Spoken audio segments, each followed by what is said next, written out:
There is Diandra Mae. Hey, Diandra.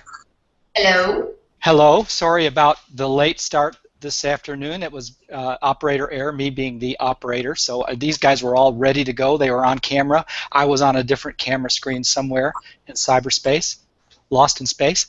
And thank you for your patience. We're going to hear from the team of KidLitArt chat, or is it, how do you correctly say it in conversation? We just say KidLitArt. KidLitArt. Yeah. Or you don't say hashtag KidLitArt. No. No? Okay. Okay, here we go. We're going to go down the row here. We've got Blythe Russo. Hello. Hey, Blythe. How Welcome. are you? Thank Illustrator. you. We've got Diandra Mae, who most of you already know well, illustrator and an illustrator coordinator of the Houston SCBWI chapter. Is that still accurate? Dee? Still happening, yep. Okay, the Space City Illustrators. Yeah, that's just the name for our little online collective because, you know, it's better than Oil City. We got Rubin Pingk, illustrator. Hello. Hi, Rubin. And Hey, Mark. And I'm Mark Mitchell with Marks and Splashes Learning. And Russ should be on with us in a minute. Yeah, Renee Carilla is also a moderator, but her schedule won't allow for the chat because she's very much a part of the team as well. Very good. Okay. Well, let's start off just asking about KidLitArt and what you guys do every Thursday except Thanksgiving. Or tell us about your wonderful group, Dee. Well, it started so many years ago. Yeah. It was started by Bonnie Adamson and Wendy Martin. Bonnie was the IC at the time of the SCBWI Carolinas group. And she was also a moderator for the KidLit chat group, which happens on Tuesdays. And it was brought up during their chat that there was, you know, enough conversation for there to be an illustrators chat. And so, you know, Wendy said, you know, we should have an illustrators chat. And Bonnie said, I will if you'll help me moderate. So those two, you know, kicked off the chat. And I joined in on, I guess, the second year when I joined Twitter and I became aware of it. And it was a great group, and there was a lot of great conversation.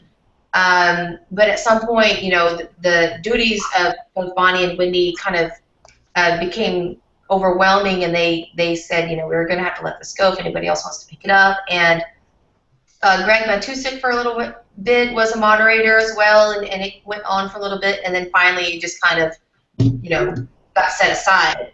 And then a few years ago, you know, I started thinking, you know, I really miss those people because, you know, Twitter is like our water cooler, and I didn't get to hang out with my buddies on their lunch break anymore. And I was like, man, I kind of wish maybe I should talk to Bonnie about that. And that same day I started thinking about that. Russ had posted in an online Facebook group, you know, hey, does anybody else miss those chats? Does anybody else want to start it up again? And I was like, me. And so I talked to Bonnie, you know, and I said, what do we need to do? And she just, you know, handed the reins over to us. And Renee, we kind of looped in because she kind of popped into the conversation too. And we said, well, you're coming with us. So for the last couple of years, we've been, you know, rotating through topics. We try to keep it fresh and relevant to what's going on for children's illustrators.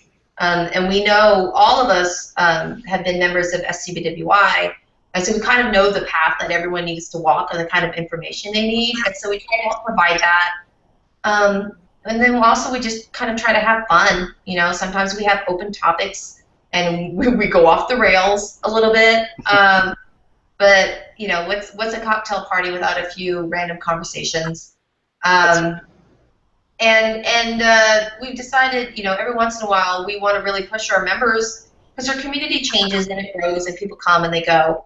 And we really want to push the people who are hanging out there to do their best. And so we decided it's become an every other year thing because the Picture Book Dummy Challenge is quite large. There's a lot of work involved in it. And so we set it aside this year, and we knew we were going to do it next year.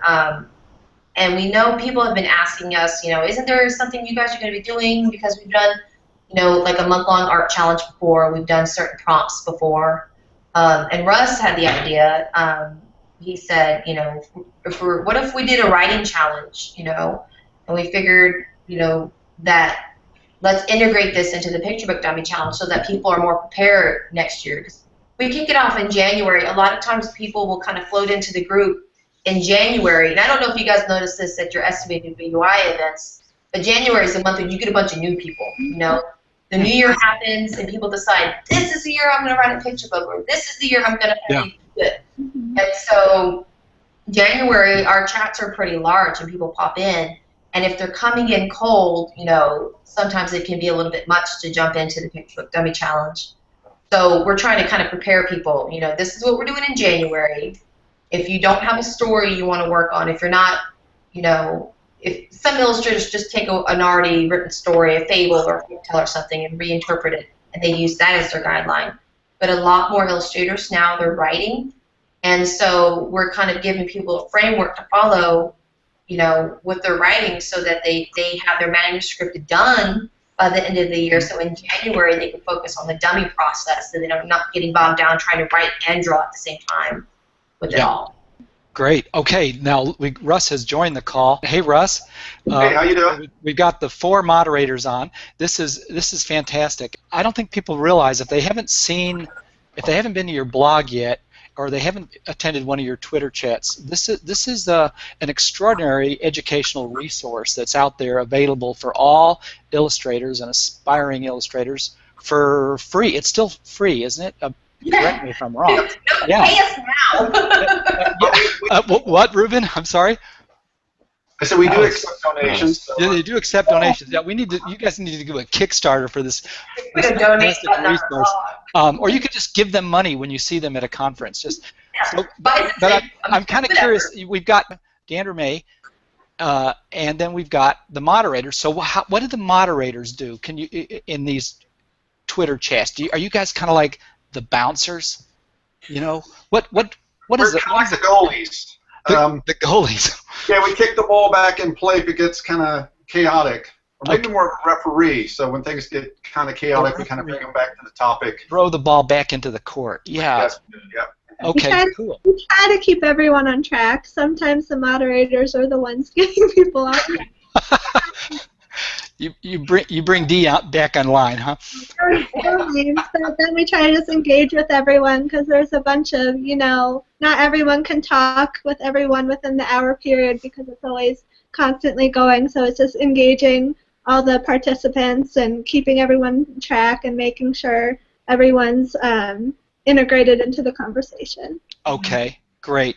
And you guys can find this chat going on Twitter on Thursday nights at 8 p.m. U.S. Central Time, and it's hashtag KidLitArt. Is that right? And we've got the link to the blog. I think it's the first link in the description box over to the right, and then we've got links to everybody's Illustrator website. We got Blythe's link there. We got Dee's there, Rubin's, Russ's, and my blog, although I'm not part of the KidLitArt chat, but I have ducked in and out a few times and was very entertained. And we have a lot of lurkers, and they hang out, they don't engage with us, but you know, we know they're there soaking it all in. It's totally okay. Yeah. Okay, cool. So it's okay to lurk. Now we've heard it officially. And the other really feedback to follow the conversation. It just makes life a little easier than just going right on Twitter and trying to follow the chaos. Would you restate that, Russ? Because I missed the first part. We highly recommend that people use something like TweetDeck to follow the conversation. Okay. You don't have all the other conversations going on like if you just log them to Twitter. Yeah. TweetDeck, you can really control use the hashtag. Yeah, you just see what's going on with our. It keeps it right in the group, in the room of the group. Yeah. Great. And all kinds of links are shared, insights are shared, gossip, industry stuff, insidey stuff. You just can learn so much by just hanging with them and then getting to know them. And I guess you guys sort of became friends through the you know, or met each other through KidLitArt chats on Twitter. The other thing that's really interesting about your group is when you are doing the picture book dummy challenge, which is every other year, as Dee just said, you match it up with this wonderful 8-month series of blog posts and essays from illustrators and different professionals in the industry, and they write on the blog, and their topics are picked up as topics in the check. How does that work, Dee? And tell us more about the what we've done before is because we want people with the experience to speak on the topic, and so sometimes we'll send out invites. Last year I think we scaled it back a little bit, but the year before we did have all the guest posters. We'll send an invite out to other illustrators that we know, and ask them to speak on a topic, and they can share whatever wisdom they've gleaned over the years, or lessons they've learned, and we'll post it. We have a calendar. I have a calendar that I create of the topics, and we kind of know where the chat's going to go a few months in advance, and so we can kind of time it and get things in order for that. And we try to make it parallel to the experience of the challenge. So if we're talking about, let's say, character development, character studies, and you're drawing your characters over and over, we might invite an expert like Kelly Light or Molly Idle, who they just did a character design workshop talk out in California for their SCWI chapter, and we know that they have those kind of workshops, so they know how to kind of break the information down into bite-sized pieces, take away something valuable from that. Or we might have something towards the end when it comes to talking about final art. And so maybe we'll invite somebody who works in multimedia or traditional or digital media, and they can talk to the fact about, it's not what you make or how you make it, it's, what speaks to you and how that's part of your voice as an illustrator. And that, people can kind of relax instead of sitting there thinking that they have to paint or draw a certain way. They can do what best serves the story and what best serves their voice. So, we just try to do well by everybody that way. Well, now, so we're going to talk about the dummy write dummy challenge in a second, but let's give an overview about the picture book dummy challenge, how participants participate, and when you said it's a lot of work for you guys, I'm sure it is. Can you tell us something about that? What kind of work? What are you all doing behind the scenes? We'll focus on picture book dummy challenge first, which starts in January of 2016. Yeah. And let's talk about that one first, and then we'll go into the Write Dummy Challenge. Picture Book Dummy Challenge. What is it? What is this creature that lasts 8 months and puts people under the gun? It's more like 6 months. It's not a full year. We try to end it around July, but yeah. Okay, 6 months. How does it work? What's expected of us as participants? Well, I think when you're done with the challenge, you should have a complete working dummy that you're ready to send out to agents, editors, art directors, in hopes of getting, either an agent or published. Russ, what is a picture book dummy? It's usually it's a picture book that's been sketched out, usually fairly detailed, and you have your type in place. And then what we usually do is have 2 to 3 color spreads to go with the dummy. Okay. So you're actually holding like a sketch version of a book. Yeah, it's a mock-up. It's a mock-up. What's it for? What do you do with one of these when you're done?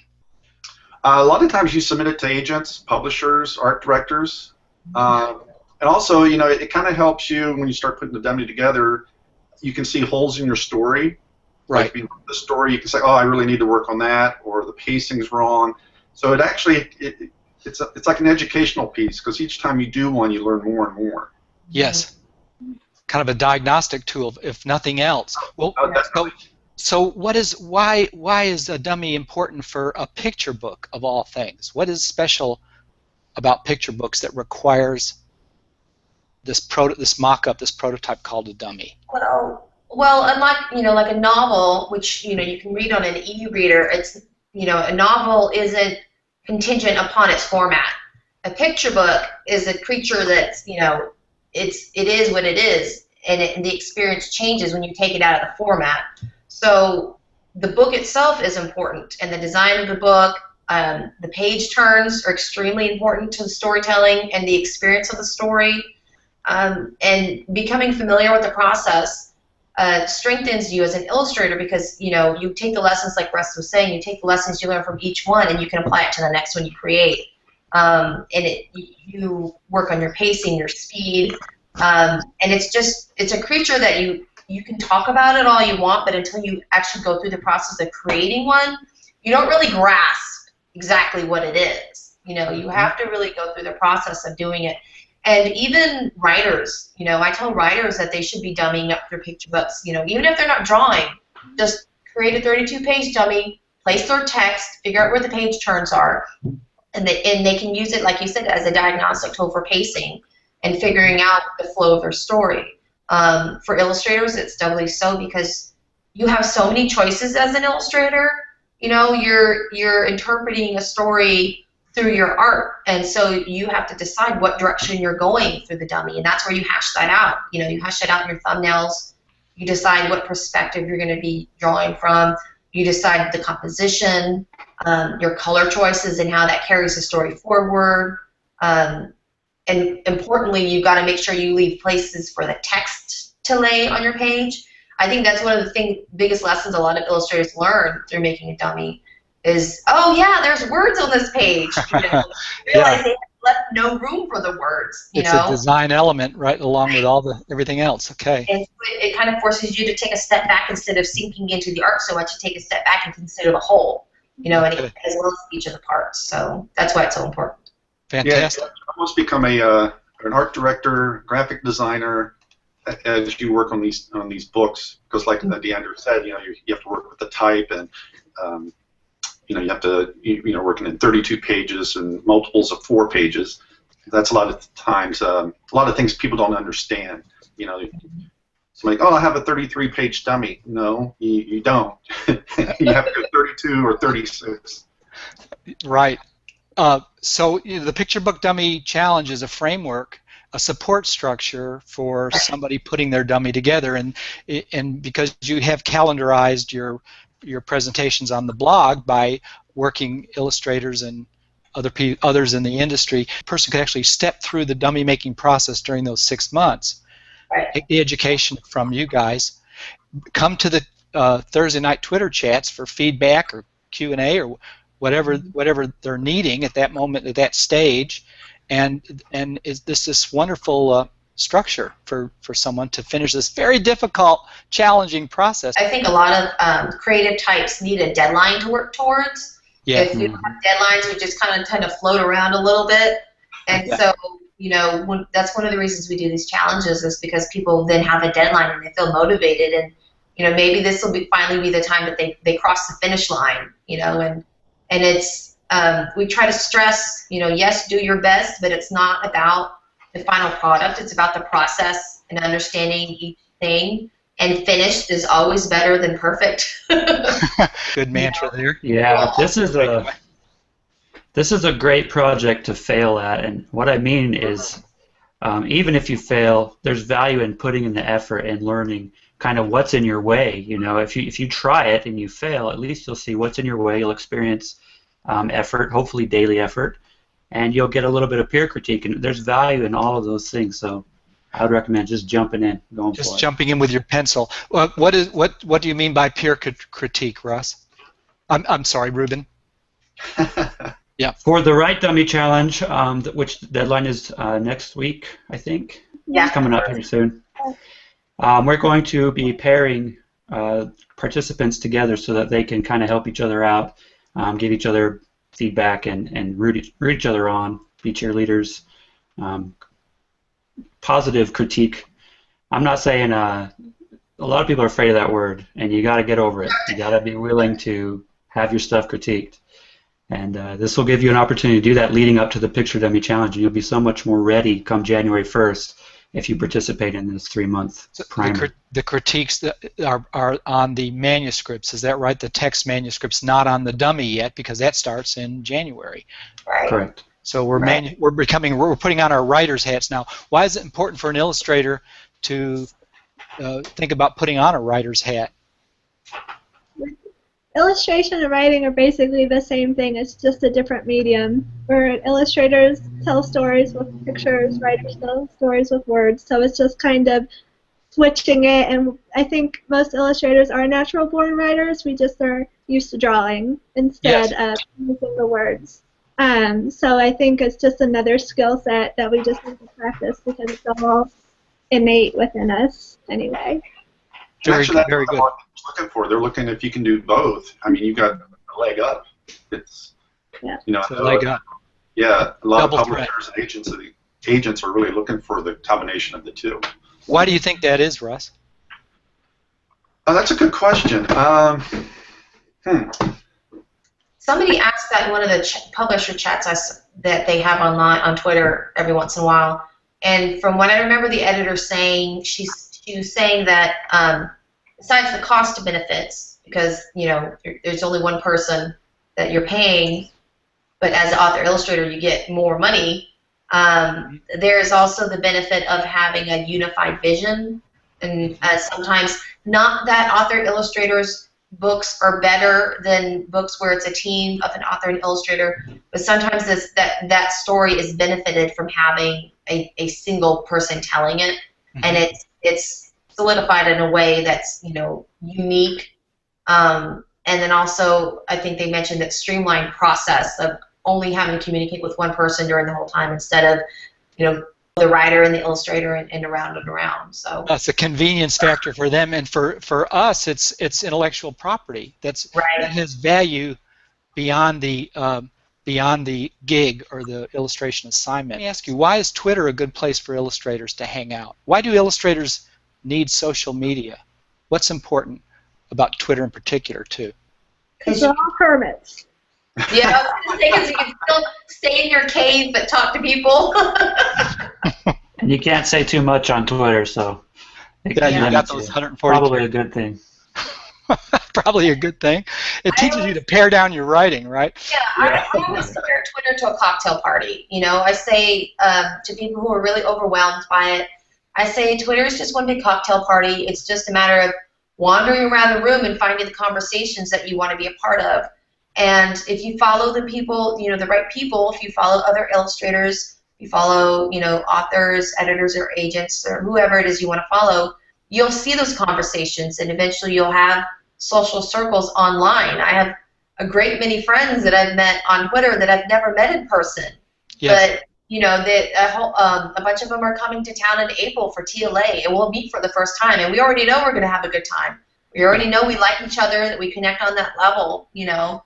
And Twitter is a tool for us. It's one of the easiest tools promotion-wise for us because we can share our work, because Twitter now has the expanded view of, you know, when you put a JPEG up on there, we can, you know, you get people to retweet you, and suddenly, you know, the work you've done has traveled further than you had initially thought. And it's a great place to show your voice as a creator, you know, to show what you're about, to connect to other like-minded people, to, and like you said, resources. There's so many resources, and people are really generous online, and it's a great place to see links and articles and you know, open calls for submissions on stuff that, you know, if you're just toiling away by yourself all day and never going online, you might miss. And it seems that a lot of art directors and editors and agents love hanging out on Twitter as well, and you can meet them there in a very informal cocktail party kind of environment, which makes it easier. They lurk in our chat all the time. We have art directors and agents, and sometimes editors will lurk in our chats, and just every once in a while they'll pop in with something, you know, really solid, some solid advice, and they'll just pop in, and sometimes they engage the whole time.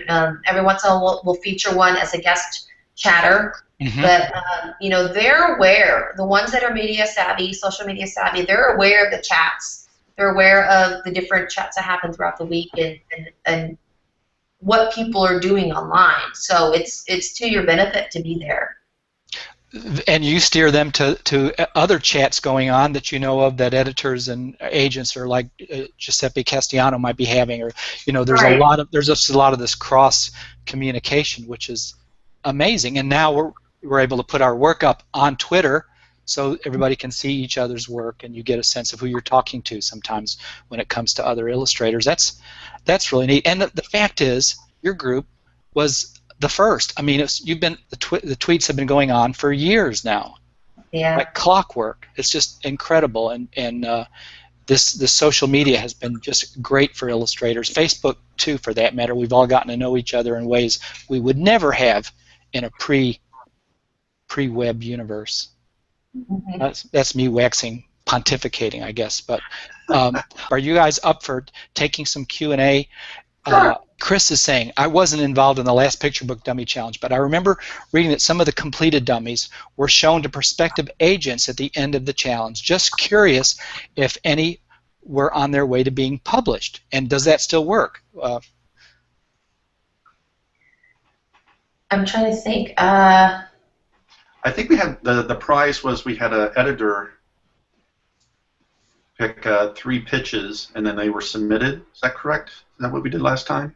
I think so. It was the people who completed a challenge signed up for the grand prize, and then they did so by sharing a pitch, which is something we'll cover at the end of the Write Dummy Challenge as well. They shared a pitch for their story, and then our secret judge picked the 3 they felt were the most promising for publication. Mm-hmm. And I think then those 3 sent in their dummies and received feedback on them. Mm-hmm. I don't know if they then took the step further about submitting. I can only recall one of the winners was Greg. Do you know, Russ, if anything happened with that? I don't think so, but I mean, yeah, that's a good question. But I know conversations have started. When we did when Bonnie and Wendy did the challenge for the first time, one of my pitches was actually picked by an agent, and she gave me feedback on the story. And I'm still in contact with that person, and she has openly said, "You ever have anything, send it to me." So I mean, connections are made. It's just a matter of timing. And timing is such an issue in this industry. When an agent or editor is closed or open, if they're open to new clients and etc. But it's still an opportunity that's kind of too good to pass up, And we stress that the grand prize is not the end goal for this. It's kind of a reward. It's because, like we said, the process of creating the dummy is an education that everybody needs, especially if this is what you want to do professionally. But yeah, it's a nice little perk. Yeah, it's kind of honest in that way. I mean, you guys aren't offering door prizes and promises of conferences with agents. You can do all of that on your own in social media or going to SCBWI conferences, but this is the laboratory where you get to, in a nurturing environment, sort of bring your project to life under your hands, and it's all about the work, right? We've heard that a million times. Kathy is asking, I have a project where the illustrations often give info that's not available in the text. How do I deal with that in the first 3 months of the Write Dummy Challenge? So the illustrations are showing information that's not in the text. That's kind of what we do. I mean, illustrations add another layer to the story. So if there's a secondary story, we've all seen those books that have a little story that's happening in the background, and kids are the best at finding those.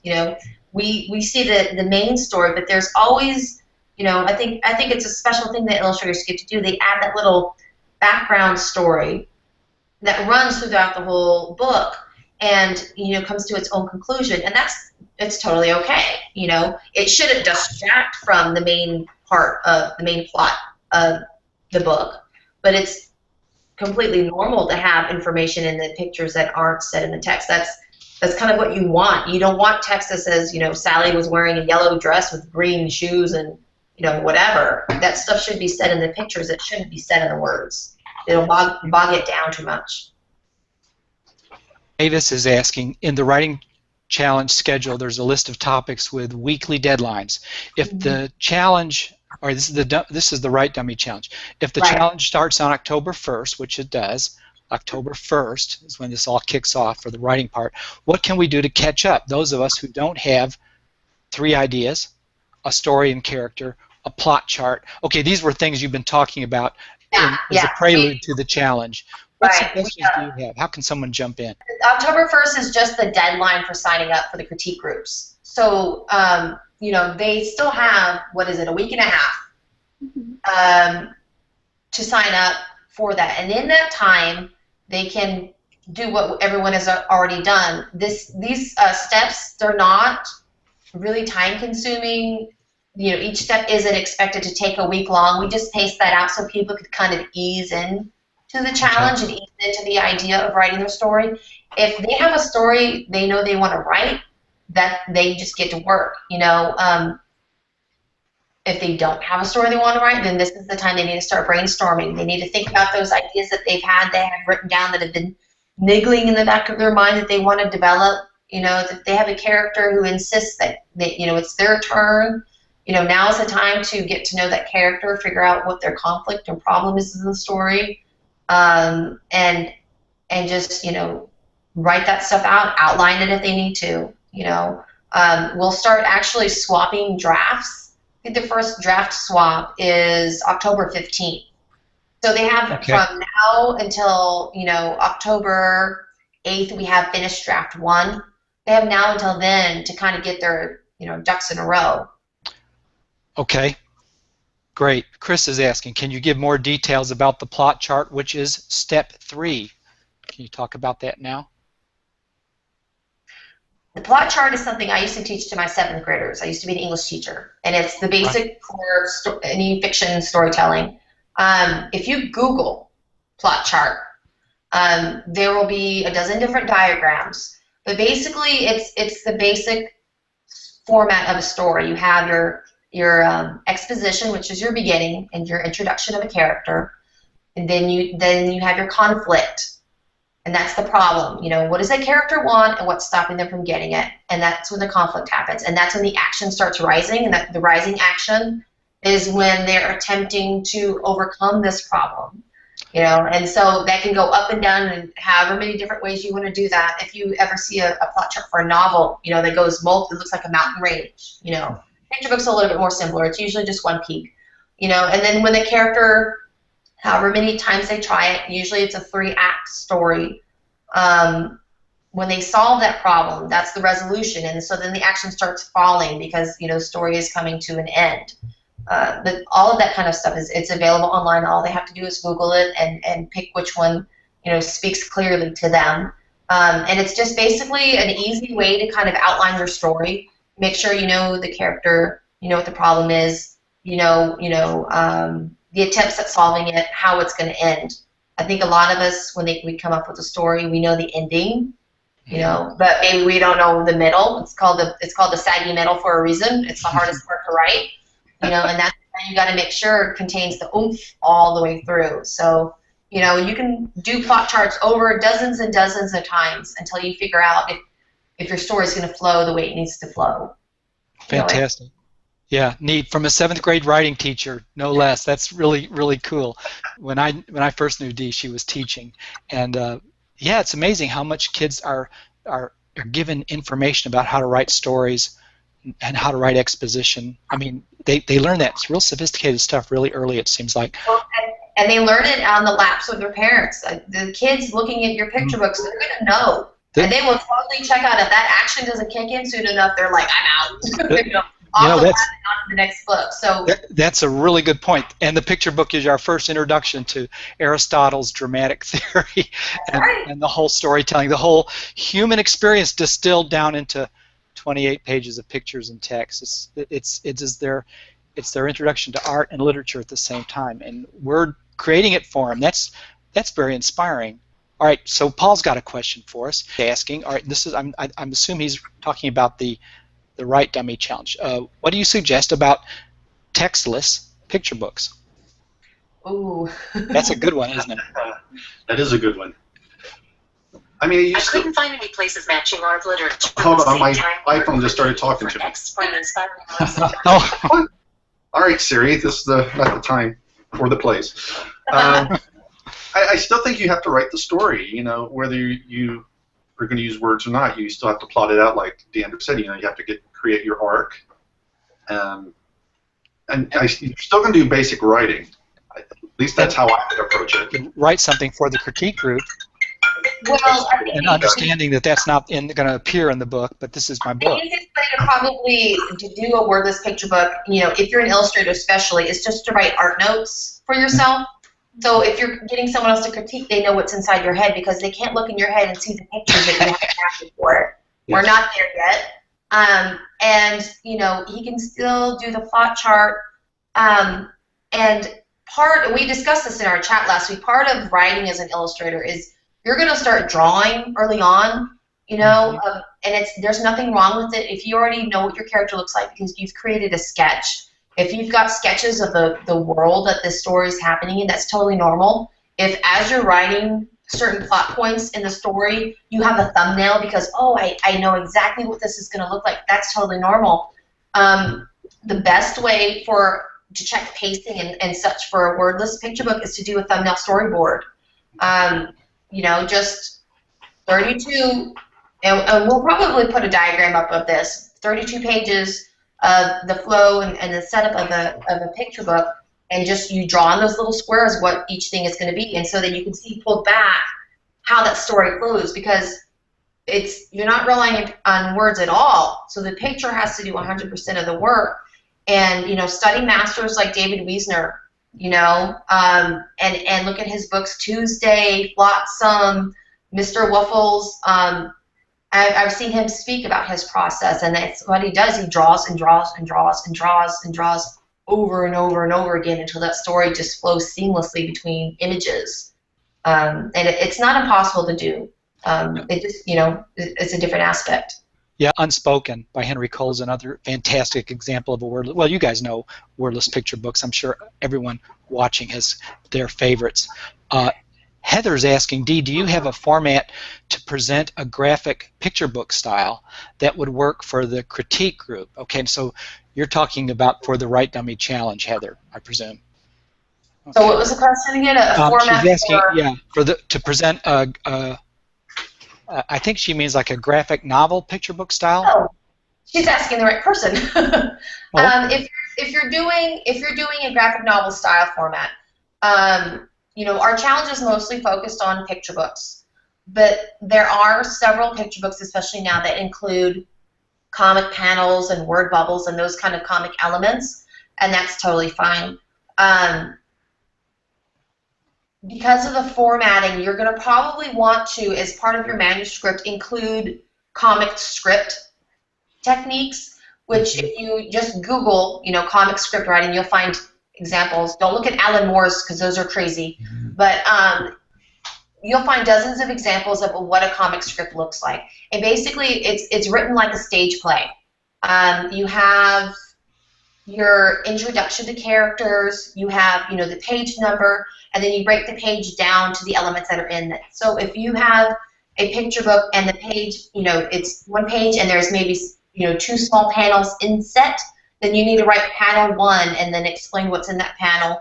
If there's talking in that panel, then you need to have dialogue tags and what the dialogue is going to be. So you're going to have to break that down so that the person who's reading that manuscript can imagine that, oh, it's not just one giant image, this is multiple images happening on each page, and this is multiple elements happening on each page. Is that book Robot coming out? That's almost like a wordless picture book, graphic novel. Isn't it a loss for the author illustrator? But there are a lot. Hold on a second. There are a lot. You got some show and tell. I've got a room full of those things. But everybody's running to get their favorite wordless picture book or graphic novel. Okay, this isn't completely wordless, but this is Toon Books. This is Jeff Smith. He was the creator of Bone. So if you know graphic novels, you know who he is. Toon Books are like comic books for beginning readers and toddlers. They started out with the really young ones, and now they've moved up. This is kind of like an early reader format with mini. Right. And now they've moved up kind of into early chapter books. They're doing books about mythology and more complex stories. So in this book, Little Mouse is supposed to be getting ready for school. And so we have, it's an open spread, just a regular spread, just like you see in a regular picture book. And he says, Little Mouse, and he says, yes, Mama. Okay, so that looks just like a regular picture book except with word bubbles. But then when we get into this, you can see that those pages are broken down into panels. And so what you would need to do in your manuscript is say, you know, page 12, panel 1. I can't wait to see the chickens in the barn. You know, little mouse tries to put on his sock. Panel 2, they dropped lots of yummy seeds on the ground. Little mouse is still struggling to get his sock on. You know, you're going to have to do your art notes and your dialogue, and you're going to have to spell it out for your readers. But there's a lot of resources out there. You just... this is what gets boys reading and Right. reluctant readers. The graphic novel format is very big right now. It's accessible for everybody, and even kids who can't read. You know, that's why picture books are such a great thing, and comics, because kids who can't read the words, they still read the pictures. But we stressed in our chat, I guess it was last week, writing as an illustrator, to read. I could pull these books out because I knew them. You know, if you're not reading right now, that's another thing for those of you who are still getting ready and want to jump into the Write Dummy Challenge. You need to be going to your library, and we stress the library because it's free, and check out as many books as possible. Unless it's one of our books, then you should buy it. Right. Yeah, buy these. We had a book come out yesterday. Buy our books. Buy each other's books. We spend every weekend going to someone or another's book signing. Yeah, I'm going to one on Saturday. But you should be reading the books, the kind of books that you want to be writing and illustrating. We call those mentor texts. You know, they kind of teach you the lessons of how things work, and then once you figure out the rules, you can figure out how to work outside the rules and kind of, you know, bend the box a little bit. But yeah. Ben Heckey is the author I was thinking of. Thank you, Chris. Ben, the little robot, yeah. The little robot, and Paul was saying he loves Bluebird by Bob Stark, and Baby Mouse is a real big hit in Julie's first grade classroom. It's I mean, the kids are crazy about that series. And Dane is asking, I've signed up for the group, but haven't received any acknowledgement so far. I didn't even receive a message about this podcast. Does this mean I'm not officially signed up? Dane, well, the reason why you didn't hear anything about this podcast is because that was on my shoulders. It wasn't them. This is my thing, and I'm just not as speedy in my social media as I need to be. But what does happen when you go to the site and sign up for the Write Dummy Challenge?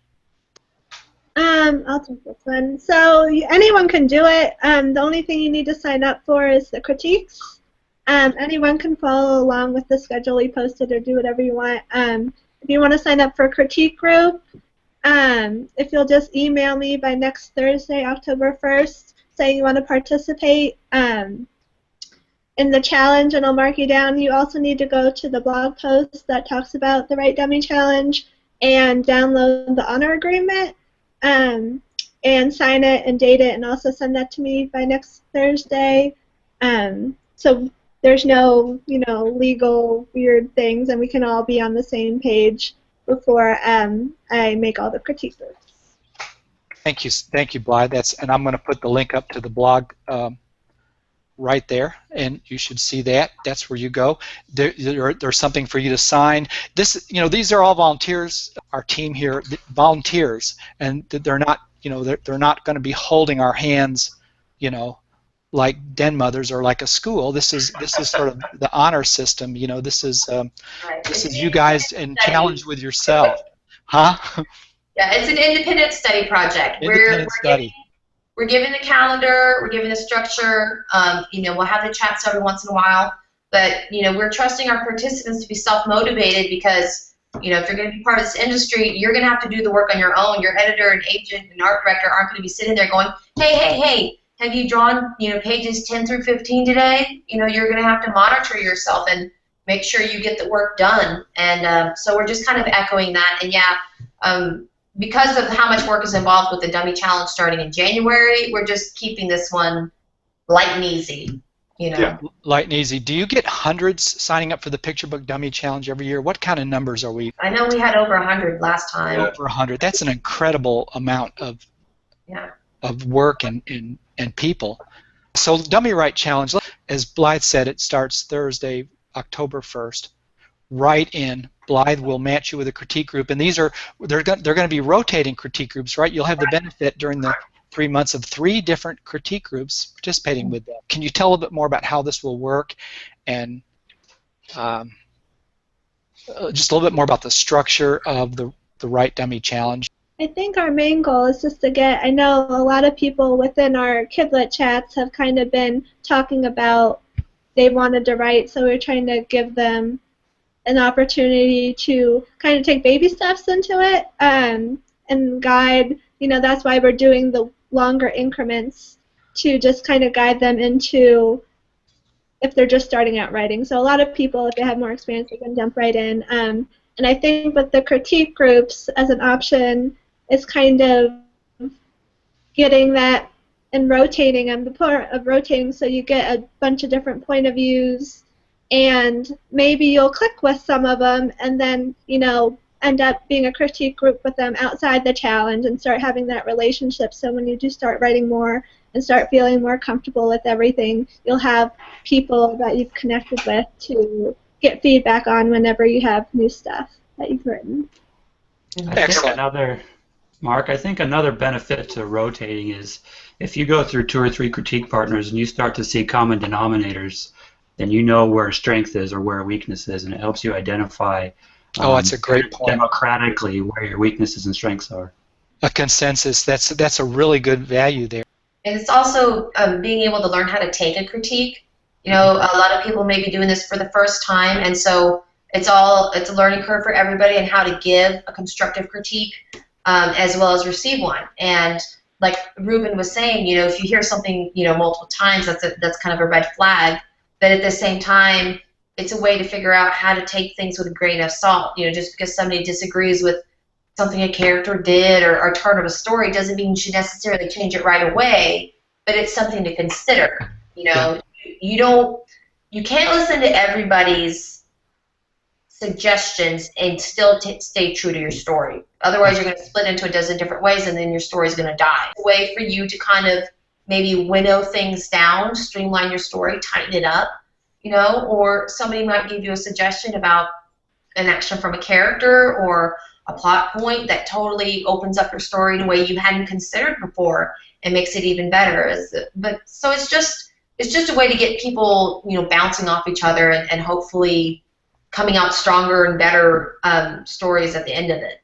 Yeah, and sometimes it takes 2 or 3 iterations of a critique group before you find the right critique group, the right chemistry, or the right insights for your project. And so this kind of mimics a real-world situation where you have to kind of shop around and try out some different critique groups. It's really a fun progressive idea on your guys' part. In our Austin chapter, we have a lot of published children's book writers. Our Austin chapter of SCBWI, just about every one of them that I know is in a critique group. Mm-hmm. And it's already been mentioned here, you guys have all underscored how important a critique group is. And illustrators, we're trying to leverage you guys over into the writing world if you haven't done it already, because we think it's a good way, in my community, we feel like it's a good way to build up some intellectual property. So we want to encourage all of you illustrators out there who are just hired hand type illustrators to think about creating, because as Blythe mentioned, mostly illustrators are writers, they're just doing it with pictures. They're writers and they may not even know it yet. Yeah, there was one more question here. It was from Heather. A good question. Are you matching genres? For example, nonfiction. No, because no one's sending me their picture ideas or anything. I think it's also good to have people from different genres, to get different feedback. You don't want everyone who's doing the same thing, because then you want differing opinions. But yeah, no one's doing a picture or anything, so I'm just doing it by person right now. Just doing it by person to person. Chris is asking, do you have to participate in the Write Challenge to go into the Picture Book Dummy Challenge in January? No. No. The Dummy Challenge was basically started because I think when we started doing the Dummy Challenge, there was only a few weeks of really writing, and I think a lot of people were stumbling at that point. So we figured if we give people 3 to 4 months to really write their story, get it developed and get it down and worked out, that when it's time to do the dummy, they could just step right in and then go right to the pictures and character development and end pieces. So if you already have a story and it's all ready to go, you can wait till January and step right in. So no, it's not a requirement. Very good. I'm going to put everybody's URL up here, and including the KidLitArt blogspot URL, so you can go to these sites to learn more about the moderators and about the challenge. Next week starts the Blythe will be making the connections for the critique groups. In closing, we're gonna kind of wrap up here.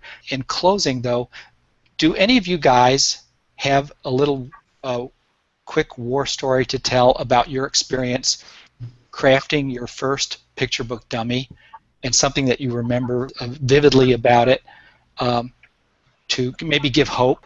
My book that just came out in May was 5 years in the works.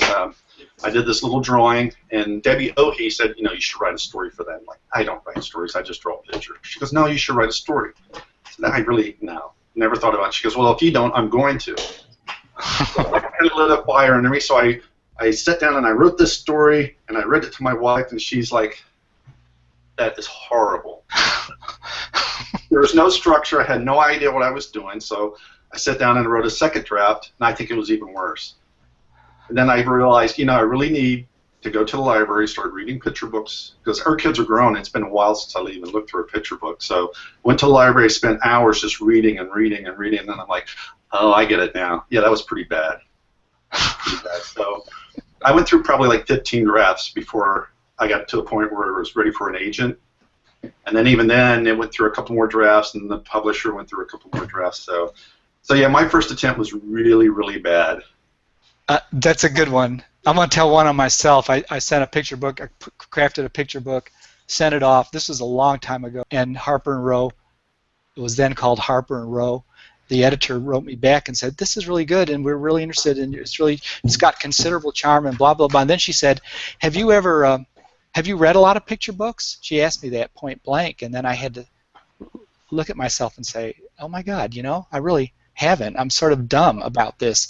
And then the project gradually unraveled. So I had an editor ask me point blank, are you conversant with picture books? Do you know? Or did you just think you have an idea of what a picture book is, and without schooling yourself? So I'll never forget that little lesson. It kind of underscores what Dee was saying a while ago. Anybody else? I got a story. Okay. I do, Mark. I got one that kind of supports the Write Dummy Challenge. When I made my book, let me get a picture. Oh, Samurai Santa. Very good plug. All right. Wait, let me get Russ's in there. Faraway Friends. Good for you. Okay, we'll put these titles up on the page. Thanks, so Rubin. when I wrote my book, my editor made me abandon my visuals for like a month. And we just focused on the words. And that's something I didn't do up front because I kind of wrote in thumbnails. And we found a lot of weaknesses kind of in the logic of what I was setting up in the first act. I did have a pretty good structure, Act 1, Act 2, Act 3. You had your exposition, your conflict, your resolution, a pretty good arc, but there was something just kind of off, and we could all feel it. And by getting rid of the visuals and just looking at the words, it helped me identify where that logic was missing, because I was relying too much on the visuals to fill in the rest of the story. And there was just a little click with justifying why these ninjas didn't want to play with Yukio in my book in the first act. And we solved that by getting rid of the visuals and just focusing on the words. And it also helped me kind of see the lyricism of the words and the way they could just kind of flowed without the pictures. It helped, it lent toward that too. So there are benefits, and it might be something, as was in my case, that your editor makes you do eventually anyway, so you might as well do it now and get it done. Fantastic. Fantastic. What is often said is that the first thing they'll pick up in your submission package is the text, the manuscript. They'll read that. If that's not working for them, they're not even going to open your dummy and look at your pictures, because it really does start with the language. Do you agree? Oh yeah, and I think you really need to read your stories out loud, even in front of the mirror. Just read out loud so you can hear if it has a beat to it. There's a rhythm. You can find the clunky spots and start tripping over words. So I think that's really important to do at first. So when I read it to my wife, she was like, "Oof." Oof. Oof, you don't want to hear that. Oof. That's what the Write Dummy Challenge is for, to get rid of all those oofs, get them out of the way and correct them, huh? Anybody else want to tell a fun picture book dummy challenge, personal challenge story? Well, the first dummy I ever made is sitting in a drawer, and it's never going to see the light of day. So I've got a few of those. it's just part of the process. You got to get those stinkers out so that it clears the way for the really good ones. The latest dummy I've made, I had critiqued at our local conference in the spring, and the agent read it, and she loved it. But like Rubin said, I was letting the illustrations do a lot of the heavy lifting. And she said, I love the voice, I love the story. There's a rhythm here. She's like, but it's really, really, really scarce. Like it's a little too light on the text. She said, you can flesh this out more. And that's a lesson that I've learned, over and over, is that I'm, because I'm an illustrator first, I was relying on the pictures too much, and so now it's kind of going over to the writer's side and being like, okay, let me exercise and flex this muscle a little bit more, so that the marriage of text and illustration is more balanced and there's a better rhythm between the two on the page. And so that's what I'm working on now is really fleshing that text out and letting the words have a chance to shine as well. And there's no shame in seeing your weaknesses, because it helps you realize what they are, and then you can work on fixing them and becoming stronger as a storyteller. So excellent. KidLitArt is trying to help us all become better writers. You guys are just expanding in your mission. That's right. Well, I tell a funny story about some picture book endeavor of yours. I just finished my first dummy before the LA conference, and you know kind of how it works in writing, but the actual application is, I think you just need to dive in. I had been putting it off for so long, and then finally I was just like, you got to get it out of the way. And I think once you get all these things out of the way, and I've been looking at agents and all this stuff, I think that's the scariest part, is just like the first time you're doing it and learning how to do it. And once you get it out of the way, it's like old hat right afterwards. So right. Just like learning anything new, yeah. Software, anything. It's just, well, that is fantastic, guys. If you're watching and if you enjoyed this, type in your thank yous to the gang. Go visit their blogs. Go sign up for the Write Dummy Challenge. It's free. Get your information. Don't wait till Thursday. Don't wait till Thursday, because don't dump it all around all at once. There's one person here, and then wonderful team, and then tune in Thursday nights for their Twitter chats. There used to be a wonderful archive of your past chats. You still have the archive. Oh. Yeah, if you go to our blog, there's a little illustration of an elephant, because we don't have a widget yet. Maybe Rubin can do that. He's so good at that. We store it by all of our chats, and if you click on that elephant, it'll take you to the archives, and you can see the past chats that we've had. And I don't know how long it archives them for, but there's quite a few on there. Quite a few. You can read a whole summer long reading those things, and you can also go back through the blog and write the posts from previous picture book dummy challenges that are just full of this. I mean, it's a wonderful, it's a college education right there on their blog that they've created, just in a spirit of sharing and education. So it's fantastic, a fantastic resource, and tell your friends about the resource. Thank you so much, Blythe. I'm going to put you up, and thanks for joining us today. And I apologize for the technical glitches at the beginning. Y'all hung in there very, very calmly and patiently, which is wonderful. In the spirit of true illustrators, nothing phases you. Thank you for accept the words. Hence the Write Dummy Challenge. There's Dee. And Rubin, thank you for joining us. It's really great to visit with you guys online. And Russ, we'll put the titles of your books up and the Amazon page link, if I can find them. It'll be on the page before the end of today, on the event page. And stay in touch. And on behalf of KidLitArt and Marks and Splashes Learning, thank you for joining us and tuning in today. Thanks, see you on Twitter. Bye-bye. See you on the shelves, everybody. Bye-bye. See you on the shelves. Okay. Bye-bye now. Bye.